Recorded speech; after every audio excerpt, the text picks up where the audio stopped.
नमस्कार, मैं हूं कुमार अभिषेक और कुमार अभिषेक की खबर में यानी कि खबरों के संसार में आपका स्वागत है। खबरें ढेर सारी है, लेकिन हम खबरों की शुरुआत करेंगे सबसे पहले उपराष्ट्रपति जगदीप धनखड़ को लेकर उठे मामले की। जी हां, विपक्ष ने उनके खिलाफ अविश्वास प्रस्ताव का नोटिस दिया है, जो कि महासचिव हैं राज्यसभा के, उनके दफ्तर में। और 72 साल के इतिहास में ऐसा पहली बार हुआ है जब किसी राज्यसभा के सभापति के खिलाफ यानी कि भारत के उपराष्ट्रपति के खिलाफ ऐसा प्रस्ताव आने वाला हो। हालांकि इसमें बहुत कंडीशन होती है। अगर इस तरह का प्रस्ताव दिया जाता है तो उसके 14 दिन के अंदर इस पर संसद में बहस जरूरी होता है और संसद के दोनों सदनों से ये बहुमत के साथ पारित भी होना चाहिए, तब उपराष्ट्रपति को इस्तीफा देना पड़ता है। लेकिन मौजूदा राजनीतिक हालात को देखते हुए ऐसा लगता है कि विपक्ष ने यह सिर्फ सांकेतिक विरोध के तौर पर ऐसा किया है और कुछ बातों से, मुद्दों से अपने भटकाने के लिए लोगों को इस मुद्दे को जोर दे रहा है। आपको बता दें कि संसद में ऑलरेडी बहुत सारे हंगामे चल रहे हैं। संभल का मुद्दा संसद में चल रहा है, उसकी वजह से संसद ठप हो रहा है। अदानी का मुद्दा चल रहा है, स्वराज का मुद्दा चल रहा है। ऐसे कई सारे मुद्दे हैं जिसको लेकर के जनता की, आम आदमी की समस्याओं को संसद में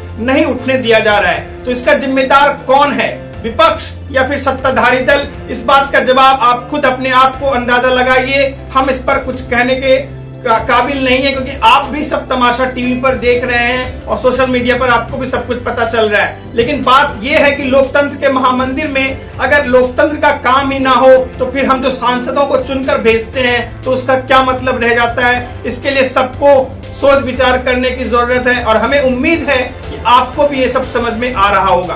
तो चलिए अब हम बात दिल्ली की ही करेंगे, लेकिन दिल्ली से हम बात करेंगे महाराष्ट्र की राजनीति की। महाराष्ट्र की राजनीति में बहुत इंपॉर्टेंट दिन है आज का, क्योंकि आज अमित शाह के घर पर एक बहुत बड़ी बैठक हो रही है, जिसमें कि अभी देवेंद्र फडणवीस और जेपी नड्डा उनके घर पहुंच गए हैं। और महाराष्ट्र के मंत्रिमंडल का विस्तार जो 14 दिसंबर को होने वाला है, उसको लेकर के इस बैठक में फाइनल मुहर लगने वाली है। तो आप अंदाजा लगा सकते हैं कि इस बैठक की इंपॉर्टेंट क्या है। हम आपको बता दें, जो हमारे सूत्र बता रहे हैं उसके हिसाब से बीजेपी को 20 से 22 मंत्रालय मिल सकता है, जबकि शिवसेना शिंदे ग्रुप को 12 से 14 और अजित पवार गुट को 9 से 10 मंत्रालय मिलने की संभावना है। लेकिन फाइनल पिक्चर आज की बैठक में मुहर लगेगी और फाइनल पिक्चर शायद कल यानी तो परसों तो सामने आ ही जाएगा।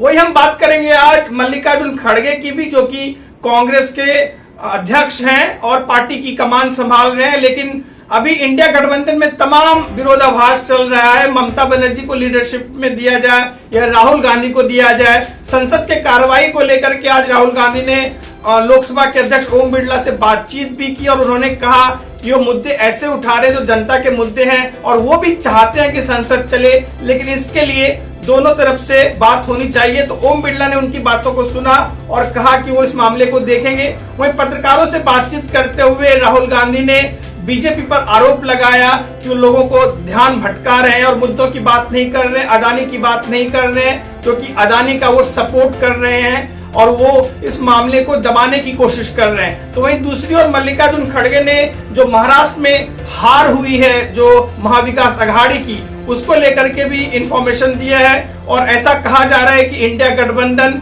इलेक्शन कमीशन के खिलाफ जाएगी सुप्रीम कोर्ट में, जो कि ईवीएम से वोटिंग न कराने की अपील और कई ईवीएम पे संदेह जता रहे हैं। तो इसको लेकर के अभी सुप्रीम कोर्ट में याचिका डाली जाएगी इंडिया ब्लॉक की ओर से। तो ये देखने वाली बात होगी कि आगे इस मामले में सुप्रीम कोर्ट क्या निर्णय करता है।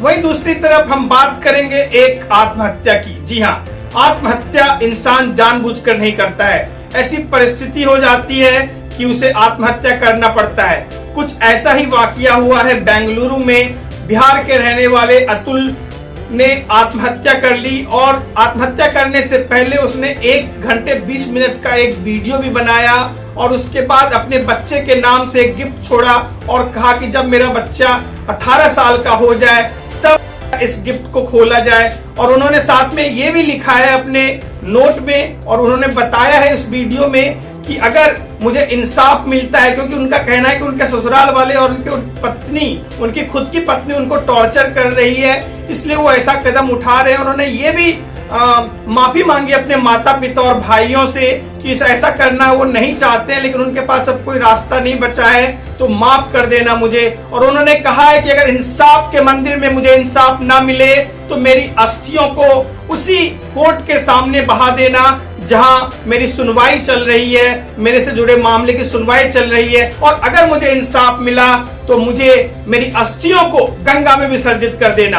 तो आप ये घटना दिन ब दिन बढ़ते ही जा रही है, लोगों में डिप्रेशन आ रहा है और आपसी ताल्लुकात भी वाइफ और हस्बैंड के बीच खराब हो रही है। एक सामाजिक मुद्दा है जिस पर कि ठोस विचार करने की जरूरत है। खासकर ऐसी घटनाओं के बाद समाज का ध्यान इस ओर जाना चाहिए और हम सबको मिलकर ये कोशिश करना चाहिए कि सभी की लाइफ में खुशहाली रहे। जाते जाते हम बात करेंगे ऑस्ट्रेलिया में शुरू होने वाले भारत और ऑस्ट्रेलिया के बीच तीसरे क्रिकेट टेस्ट मैच की, जो कि गावा के मैदान पर खेला जाएगा। और गावा का मैदान हमेशा से तेज गेंदबाजों को मदद देती है और भारत ने यहां एक बार जीतकर इतिहास बनाया है ऋषभ पंत की शानदार पारी की वजह से। प्लेइंग 11 कैसी होगी और टीम की रूपरेखा कैसी होगी, इसको लेकर के कुछ संदेश मिल रहे हैं। शायद रोहित शर्मा फिर से ओपनिंग कर सकते हैं और अश्विन और जो हर्षित राणा है उनकी जगह शायद जडेजा और आकाशदीप खेल सकते हैं। तो सारे खबरों पर हमारी रहेगी नजर। कुमार अभिषेक की खबर में हम आपको देते हैं अनबायस्ड न्यूज। आप हमसे जुड़े रहिए, हमारे चैनल को सब्सक्राइब करें, हमारे वीडियो को लाइक करें और बेल आइकन दबाना ना भूलें ताकि आपको सारे नोटिफिकेशन मिले जब भी हम कोई नया वीडियो अपलोड करेंगे। आज की खबर में इतना ही, कुमार अभिषेक की खबर में इतना ही। गुड नाइट, शब्बा खैर, जय हिंद।